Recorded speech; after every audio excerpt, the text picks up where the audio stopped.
Hello my listeners. तो आ चुकी है आपके लिए अनकंडीशनल लव का न्यू एपिसोड। तो चलिए शुरू करते हैं।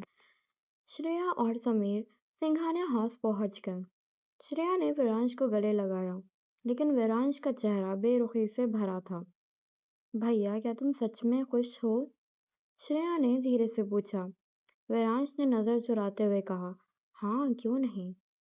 श्रेया को उसके चेहरे के भाव से अंदाजा हो गया था कि सब कुछ सही नहीं है, लेकिन वो चुप रही। दोपहर होते ही दोनों परिवारों ने मिलकर एक छोटे से मंदिर में शादी करने का फैसला किया।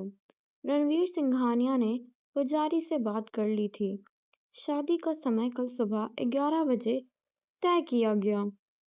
कोई हलचल नहीं होगी, कोई बड़ी तैयारी नहीं। ये शादी बस एक सादे समारोह में होगी, रणवीर ने सख्त लहजे में कहा। सभी सहमत हो गए, लेकिन इस फैसले के बारे में अभी तक प्रज्ञा और उसके परिवार को कोई खबर नहीं थी। सुबह का समय था। सिंघानिया हाउस में सभी शादी की तैयारियों में लगे थे। अनीशा लाल जोड़े में तैयार थी, लेकिन उसके चेहरे पर बहुत खुशी थी। विरांश सिंघानिया की पत्नी बनने की खुशी, इतने बड़े घर की बहू बनने की खुशी, जो एक दुल्हन के चेहरे पर होनी चाहिए थी। विरांश ने एक नज़र अपनी माँ सुमिधा पर डाली, जो अब भी कहीं न कहीं इस शादी से खुश नहीं थी। उनके चेहरे पर एक अधूरी मुस्कान थी। रणवीर सिंघानिया, समीर, श्रेया और बाकी परिवार वाले सभी गाड़ियों में बैठ चुके थे। बस एक शख्स पीछे रह गया था, विरांश। तुम क्यों नहीं चल रहे? रणवीर ने सख्त आवाज में पूछा। विरांश ने चेहरे पर हल्की मुस्कान लाते हुए कहा, मुझे अनीशा के लिए एक गिफ्ट लेना है। मैं बस थोड़ी देर में पहुंचता हूँ। सुमेधा को कुछ अजीब लगा। वीर, तू ठीक तो है? हाँ माँ, आप सब चलिए, मैं आता हूँ। अनीशा ने अनीशा ने भी विरांश की तरफ देखा, लेकिन कुछ नहीं कहा।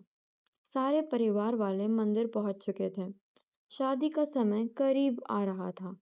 पंडित जी ने मंत्र पढ़ने शुरू कर दिए, लेकिन सबकी नजरें मंदिर की गेट की तरफ थी। भाई अभी तक क्यों नहीं आया? श्रेया ने घबराते हुए कहा। मैं कॉल करती हूँ। समीर ने फोन निकाला, लेकिन फोन स्विच ऑफ था। रणवीर सिंघानिया की आंखों में चिंता दिखने लगी। कहाँ रह गया ये लड़का? तभी सामने से आती हुई एक ब्लैक स्पोर्ट्स कार दिखाई दी। लगता है विरांश आ गया। श्रेया ने राहत की सांस ली, लेकिन अगले ही पल धड़ाम, एक तेज रफ्तार ट्रक ने सीधा विरांश की कार को टक्कर मार दी। गाड़ी हवा में उछली और उलटती हुई मंदिर के सामने आकर पलट गई। विरांश! सारे परिवार वालों की चीख मंदिर के घंटियों से भी ऊंची थी। सुमेधा की चीखें गूंज उठी। मेरा बेटा! रणवीर सिंघानिया और समीर भागते हुए गाड़ी की तरफ दौड़े। गाड़ी का सामना पूरा टूट चुका था। फर्श पर खून ही खून था। विरांश कार के अंदर बेहोश पड़ा था। उसका सर स्टीयरिंग पर झुका था। माथे से खून बह रहा था। पुजारी और सारे परिवार वाले स्तब्ध खड़े थे। शादी के मंडप से पहले विरांश मौत और जिंदगी के बीच झूल रहा था। हॉस्पिटल के बाहर सिंघानिया परिवार के लोग एक अजीब खामोशी में डूबे खड़े थे। रणवीर सिंघानिया की आंखें लाल थीं, लेकिन वो एक शब्द भी नहीं बोल पा रहे थे। उनकी सख्त छवि के पीछे छिपा एक मजबूर पिता आज पूरी तरह टूट चुका था। सुमेधा सिंघानिया बेसुध सी बेंच पर बैठी थी। उनका चेहरा आंसुओं से भीगा हुआ था। वहीं श्रेया भी दीवार से टिककर खड़ी थी। उसकी आंखों से लगातार आंसू गिर रहे थे। मेरा भाई, मेरा वीर! वो बस यही बड़बड़ा रही थी। डॉक्टर्स आईसीयू के अंदर थे और बाहर सबकी धड़कनें तेज। डॉक्टर बाहर आए। उनके चेहरे पर गंभीरता थी।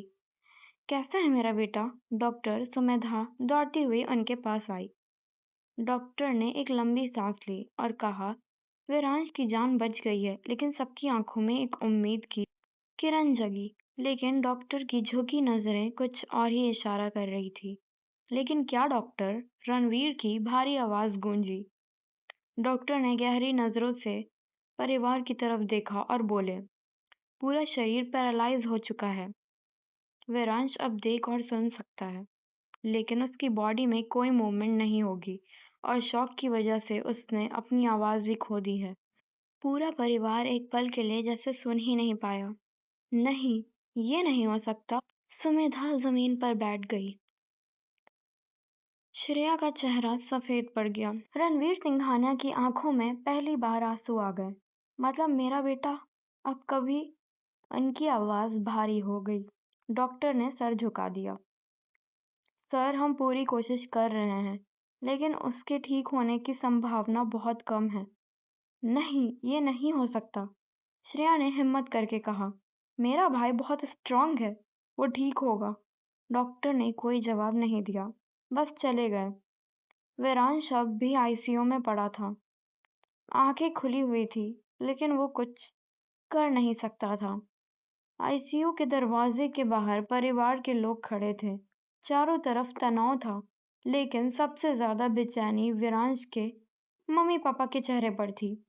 अंदर पड़ा विरांश सब कुछ देख और सुन सकता था, लेकिन